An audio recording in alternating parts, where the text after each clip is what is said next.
আজকে মহান বিপ্লবী তারেক রহমানের রাষ্ট্র কাঠামো মেরামতের 31 দফা প্রচারণা সভা, এই সভার সম্মানিত সভাপতি উপস্থিত আমার ধর্মপ্রাণ মুসলমান ভাইয়েরা এবং বাংলাদেশ জাতীয়তাবাদী দলের সকল পর্যায়ের নেতা কর্মীরা, সবাইকে না, যদি পরিবেশ ভালো থাকে, আকাশের অবস্থা ভালো থাকে, আমি পরবর্তীতে আপনাদের সামনে এই রাষ্ট্র কাঠামো মেরামতের 31 দফা নিয়ে কথা বলবো।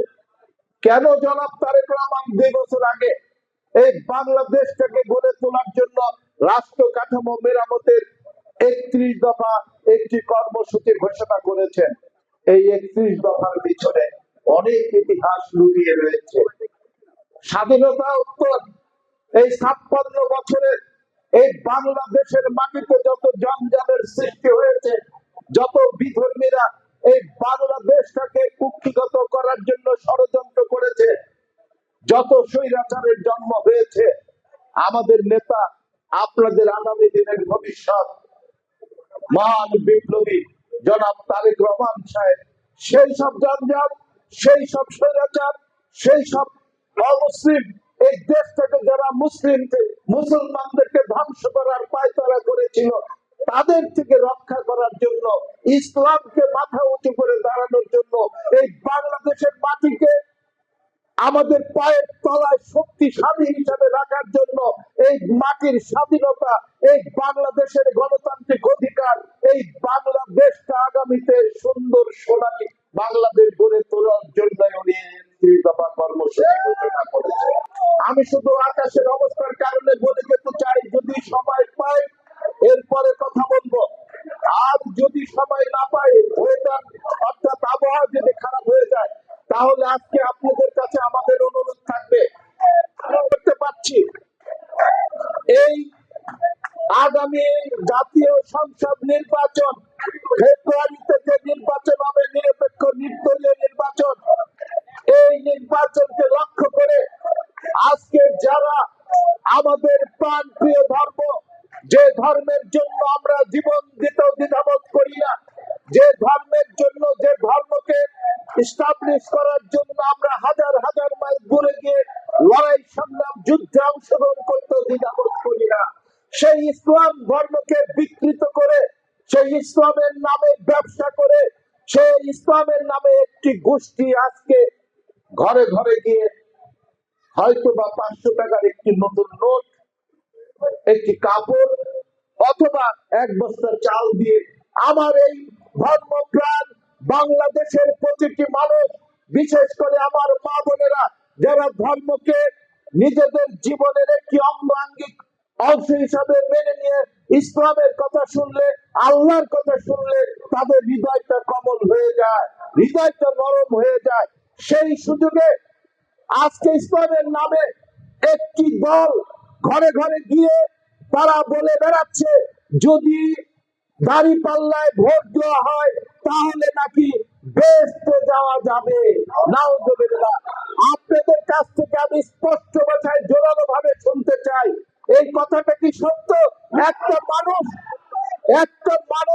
আর একটা মানুষ যদি রোজা না রাখে, নামাজ না পড়ে, কোরআনের প্রতিটি পাতার আয়াত না পড়ে, মহান আল্লাহর 5টি স্তম্ভ পালন না করে, ইসলাম ধর্মের মূল বিষয়গুলো যদি পালন না করে, তাহলে আপনি কি ওনাকে বেহেশতে পাঠাইতে পারবেন? দেখেন কত বড় ভণ্ড এই জামাতে ইসলাম।